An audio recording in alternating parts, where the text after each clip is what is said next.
Coach. All right, Coach Gaglione here, and we're going to show another option for wrapping knees. So we showed an option on the box, which we're going to call the Russian bear technique for Andre Milanichev. This is kind of more of a standard technique, and I'll kind of go through to some other options. So we went through like a kind of a cross method as well.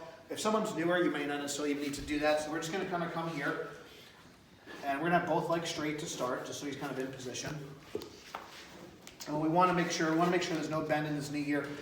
Some people kind of asked also about the direction of the wrap, so it's kind of a personal preference, but a lot of people will like kind of the wrap kind of pulling the knee out, because that's where we want the knee to tracking. But personally, I've never found that really to be an issue in my performance personally. The most important thing is, for me, is the number of revolutions, and typically the number of revolutions. If you can get more revolutions, you can typically get more carryover out of the wrap. Just for reference, my best squat ever was 705 in a belt, and my best squat ever in knee wraps was 750. So I never got a ton of carryover out of knee wraps. I could probably test it out again at some point as I've gotten lighter, but some people can get as much as 100 pounds if you do it correctly. So there's definitely, as long as your core can handle it. But anyways, so we want to make sure this leg stays straight so the quad gets out of the way. If I don't have it, and I'm going to have both legs straight just to kind of keep him in position. So he's going to hold the first wrap here. I like to start at the bottom. And I want to try to make sure I don't really catch the calf too much, because that could be painful.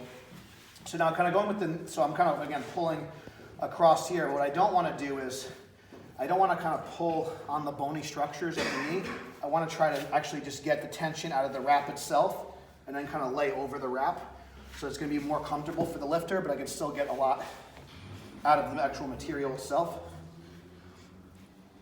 So depending on how many times I want to get, but I want to try to, again, use the lines as a guide.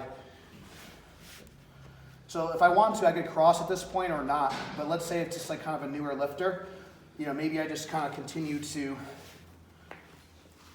and then maybe I just kind of stop there. Okay, if someone is more experienced,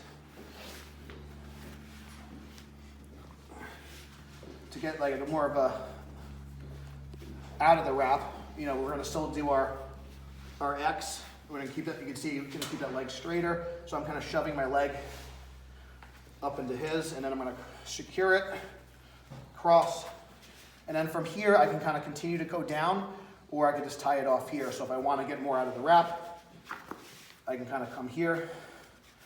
So this was one more revolution than I showed in the previous video.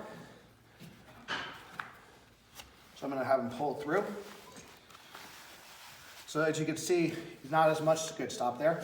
Not as much to work with here, but still enough where I'm getting a little bit more out of the wrap. I got one more revolution here. You feel it's a little bit tighter on this one? Definitely. So then it's going to give him a little bit more. So I got one more down here.